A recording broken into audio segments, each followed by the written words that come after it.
مفتی سہیل رضا امجدی صاحب قبلہ، قربانی کے آپ نے نتائج بھی بتایا، قرب سے ہے یہ بھی بتایا، اور دیگر ظاہر ہے آپ نے بڑے تفصیلی طور پہ خوبصورت جائزہ لیا. لیکن مجھے بتائیے اس سے سبق کیا ملے گا ایک بندہ مومن کو؟ اس سے درس کیا ملتا ہے قربانی کرنے کے بعد بندے میں؟ پھر بعد میں جو ایک استحکام ہے انٹرنل جسے سیٹسفیکشن کہتے ہیں، وہ کیا ہے؟ دیکھیں قبلہ مفتی صاحب نے جو انڈسٹریز کی بات کی نا، تو میں یہ کہوں کہ بزنس بھی ہوتا ہے، سب کو فائدہ پہنچتا ہے، لیکن بزنس میں ایک جو کلیدی ایک چیز ہوتی ہے، بنیادی چیز، وہ یہ ہے کہ بزنس کرنے والا اپنے آپ کی فائدے کی فقط بات نہ کرے، دوسروں کو فائدہ پہنچانے کی بھی بات کرے.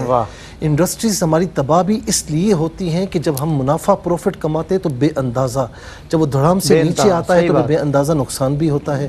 جب آپ اس کی کاسٹ کو وہاں لے جائیں گے تو ایک دم گریں گے. جب آپ دوسروں کو فائدہ پہنچانے کی بات کریں گے، اللہ رب العالمین کبھی آپ کا نقصان نہیں ہونے دے گا. یہی سچ. جہاں تک آپ نے بات کی جو ہے وہ قربانی کا عمل کس بات کا درس دیتا ہے، سبق کیا دیتا ہے، وہ یہی ہے کہ بے خطر کود پڑا آتش نمرود میں عشق، عقل ہے محو تماشائے لبے وام. اچھا بات یہ ہے کہ اس کو بڑے سادہ انداز میں ہم یوں لیں کہ زید بن ارقم رضی اللہ تعالی عنہ نے آقا علیہ السلام سے پوچھا کہ ما هذه الاضاحی، کیا انہیں نہیں پتا تھا کہ قربانی کیا چھری پھیرنے کا نام ہے؟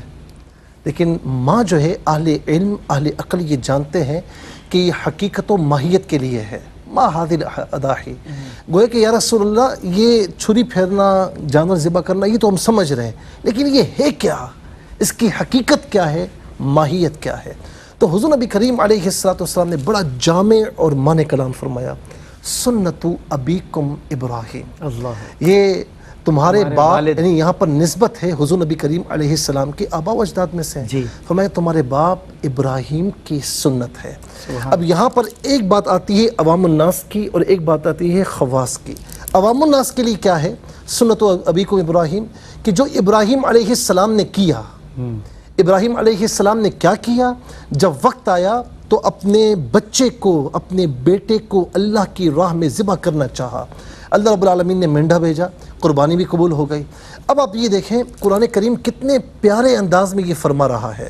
آیت نمبر 102 سورہ صافات کی، فلما بلغ معه السعی قال یا بنی انی ارى فی المنام انی اذبحک فانظر ماذا ترى، کہ بیٹے میں نے خواب دیکھا کہ میں تجھے ذبح کر رہا ہوں، تیری کیا رائے ہے؟ تو آگے سے اسماعیل علیہ السلام نے فوراً یہ کہا. اچھا یہ بتا دوں میں آپ کو کہ یہ نبی کا خواب ہے. نبی کا خواب سچا ہوتا ہے. یہ کوئی ایرا غیرہ خواب دیکھے کہ فلاں اس نے یوں کہا تو میں یوں کر دوں، اس بات کی قطعاً اجازت نہیں ہے. اللہ کے نبی، اللہ کے رسول کا جو خواب ہوتا ہے وہ وحی الہی ہوتا ہے. تو آگے سے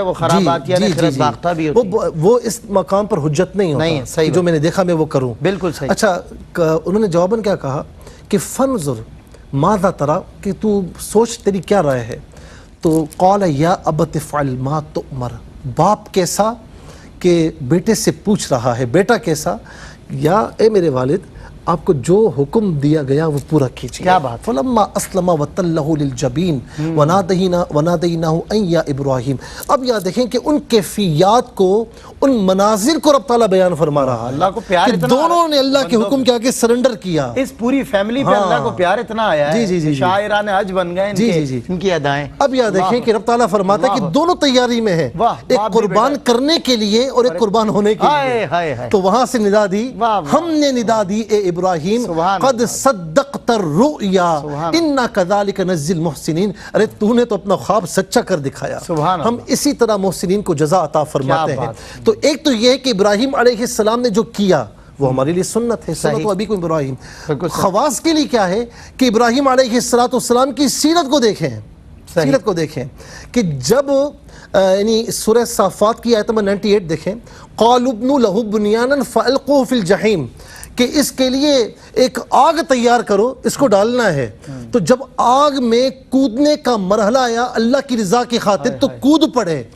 تو پھر جواب کیا آیا کہ قلنا یا نار کونی بردا و سلاما، اے آگ تیری صفت جلانا ہے لیکن سن تیرے اندر ہمارا خلیل آ رہا ہے، اسے جلانا مت، اس کے لیے سلامتی اور ٹھنڈک والی ہو جائے، ٹھنڈی ہو جائے، سلامتی والی ہو جائے۔ میرے حکم پر تو جب وقت آیا تو ابراہیم علیہ السلام آگ میں کودے، جب وقت آیا تو اللہ رب العالمین نے جب حکم دیا ہجرت کا تو سرزمین فلسطین سے مکہ مکرمہ جہاں کچھ نہ تھا، کوئی آبادی کا نشان نہ تھا، اللہ کے حکم سے سیدہ ہاجرہ رضی اللہ عنہا اور اپنے بیٹے ذبیح اللہ اسماعیل علیہ السلام کو بالکل بظاہر بے یار و مددگار چھوڑ کر تشریف لے گئے، اور صرف یہ دعا کی کہ رب اجعل ھذا بلدا آمنا وارزق آلہ من الثمرات، کہ اے مولا ان کو رزق عطا فرمانا۔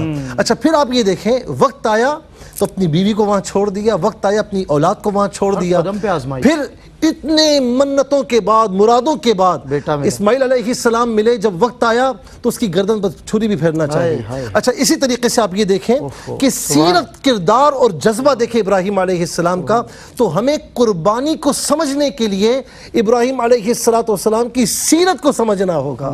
یہ ساری چیزیں دیکھنی ہوں گی کہ جب بھی وقت آیا ابراہیم علیہ السلام نے کسی قربانی سے دریغ نہیں کیا۔